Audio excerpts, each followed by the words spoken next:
O título do estudo de hoje é Uma Imagem Mais Clara de Deus. Como é que podemos ter uma imagem mais clara de Deus? Como vê-lo com maior nitidez, sem alterações, sem distorções ou sem borrões? A Bíblia nos oferece o retrato mais verdadeiro, claro e coerente de Deus. Toda a Bíblia tem o propósito de retirar o véu que separa o mundo visível do invisível, revelando de onde nós viemos, para onde vamos e, acima de tudo, quem está no controle. A Bíblia tem como objetivo mostrar quem o Senhor é. Encontramos na Bíblia preciosas revelações sobre o único Deus verdadeiro, que se apresenta por meio dos escritos sagrados e especialmente através do seu Filho, o Senhor Jesus Cristo, o Deus encarnado. Vejamos algumas das características ou dos atributos de Deus encontrados na Bíblia e que nos dão razões para amá-lo e desejar um relacionamento real e constante com ele. Não vou poder ler todos os textos, mas eu quero apelar para os irmãos que leiam cada um desses textos separadamente, leiam com cuidado, aprendendo o que eles querem dizer. São esses os atributos que a Bíblia relata. A onipotência, está no livro de Jó, capítulo 1, verso 12. A onisciência, Isaías 46, 9 e 10. A sua justiça, Isaías 30, 18. A sua misericórdia, Deuteronômio 7, 26. A sua sabedoria, 1 Coríntios 2, 7. A sua graça, 2 Coríntios 12, 9. O seu perdão, Mateus 6, 24. A sua paciência e amor por nós, Romanos 2, 4. O seu poder sobre a morte, João 11, 25. A sua soberania, Salmo 47, 8. E a sua eternidade, Deuteronômio 33, 27. Há um outro atributo de Deus, a sua vontade para a nossa vida, está em Jeremias 29, 11. E eu vou ler esse verso, eu gosto muito desse verso, irmãos. Esse verso tem acompanhado a minha família, tem acompanhado a minha mulher. Tem sido um verso especial na nossa casa. Eu é que sei os pensamentos que tenho a respeito de vocês, diz o Senhor. São pensamentos de paz e não de mal, para dar-lhes um futuro e uma esperança. Quais são os pensamentos que Deus tem para os seres humanos, irmãos? Qual é a vontade que Deus tem para a vida de cada ser humano? Que essa vida seja realizada, que essa vida seja feliz, que essa vida seja em paz, que não haja mal. Veja que belíssimo verso, irmãos. Eu é que sei os pensamentos que tenho a respeito de vocês, diz o Senhor. Quais são esses pensamentos? São pensamentos de paz e não de mal, para nos dar um futuro e uma esperança. Outra versão desse verso diz assim: para lhes dar o fim que desejais. O Senhor quer, irmãos, dar a nós paz. O Senhor quer realizar os nossos desejos. Quando nós conhecemos a Deus, quando passamos a conhecer a Deus, passamos a entendê-lo. E quando entendemos, como vimos nesse verso de Jeremias, nós passamos a amá-lo e queremos relacionar-se com ele. Relacionar-se de uma maneira íntima, de uma maneira continuada. Satanás procura continuamente impedir que os seres humanos conheçam a Deus. Foi Lúcifer quem primeiro duvidou do caráter de Deus. Suas dúvidas sobre quem é o Senhor deram início à maior batalha da história do universo desde então. É constante cuidado de Satanás manter a mente dos homens ocupada com aquilo que os impede de obter o conhecimento de Deus. Satanás não quer que conheçamos a Deus, porque quando nós passamos a conhecer a Deus, nós passamos a amá-lo. E dessa forma vamos renegar absolutamente a Satanás e os seus ensinos.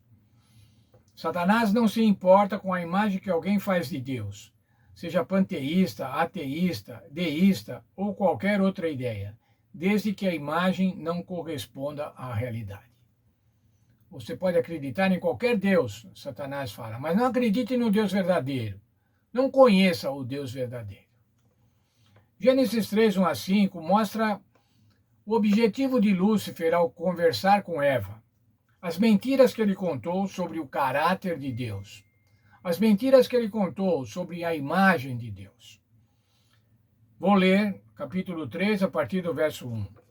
Mas a serpente, mais sagaz que todos os animais selváticos que o Senhor tinha feito, disse à mulher: É assim que Deus disse: Não comereis de toda a árvore do jardim? Veja a primeira mentira. E aí ele estava agora querendo entrar em conversa com Eva. Era a isca para iniciar um diálogo. E a primeira mentira era essa. É assim que o Senhor disse: Não comereis de toda a árvore do jardim? Eva sabia que isso era mentira. E agora veja os versos 2 e 3, a resposta dela. Respondeu-lhe a mulher: Do fruto das árvores do jardim podemos comer. Mas o fruto da árvore que está no meio do jardim, disse Deus: Dele não comereis, nem tocareis nele, para que não morrais. Ela tinha total consciência, perfeita consciência da ordem que o Senhor tinha dado. Podem comer de todos os frutos, de todas as árvores, menos da árvore do conhecimento do bem e do mal, da árvore que está no meio do jardim. Então a serpente disse à mulher: É certo que não morrereis. Veja, a segunda mentira. Vocês não vão morrer coisa nenhuma. Deus é mentiroso. É claro que vocês não vão morrer. Mentiras acerca do caráter de Deus, acerca da vontade de Deus. Continuando no verso 5, porque Deus sabe que o dia em que dele comerdes, se vos abrirão os olhos, e como Deus, sereis conhecedores do bem e do mal. O que Satanás estava falando aí? Satanás estava dizendo assim: Deus está impedindo do seu desenvolvimento. Deus é egoísta. Veja, um Deus que havia feito tudo para o homem, criou um ambiente perfeito para o homem, um ambiente ecologicamente perfeito para o homem, alimentos, todos os alimentos para os homens, para os animais, um local feliz, um local de paz. E agora Satanás diz assim: ele é egoísta. Ele não quer que vocês conheçam o bem e o mal. Terceira mentira: se vocês comerem, vocês vão ficar iguais a Deus. Veja, 3 mentiras. Primeira mentira: vocês não podem comer de nenhuma árvore do jardim. Foi isso que Deus disse. Segunda mentira: vocês não morrerão coisa nenhuma. Pode comer à vontade. Vocês não vão morrer coisa nenhuma. É claro que vocês não vão morrer. Terceira mentira: além de não morrerem, vocês vão ficar iguais a Deus. Mentiras, mentiras para desviar a humanidade, que infelizmente acreditaram nessas mentiras e optaram pela opção de Satanás, pela opção de Lúcifer, levando o mundo a essa condição que nós estamos hoje, a essa condição desesperada de um mal imperando por todos os lados. No fim das contas, a mensagem de Satanás para Eva foi clara. Deus está escondendo de vocês algo que ele não quer que vocês saibam. Ele não quer o melhor para a sua vida. Você não pode confiar nele. Ellen White aprofundou essa verdade ao afirmar: desde o início do grande conflito, o propósito de Deus tem sido representar mal o caráter de Deus. Ou melhor, vou ler novamente. Desde o início do grande conflito, o propósito de Satanás tem sido representar mal o caráter de Deus e provocar a rebelião contra a sua lei. Para o mundo que não conhece a Deus, irmãos, quem é que deve representá-lo?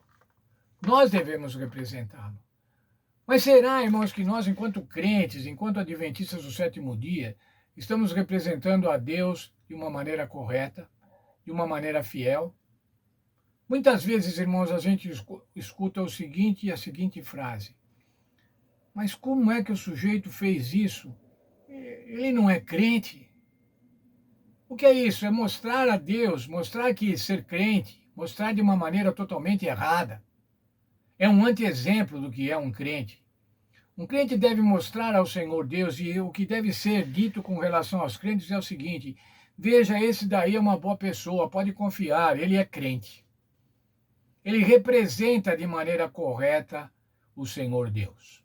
Ele representa de maneira correta o Senhor Jesus Cristo. Veja, irmãos, isso é um privilégio, um grande privilégio. Mas é uma grande responsabilidade. Como eu tenho representado a Deus?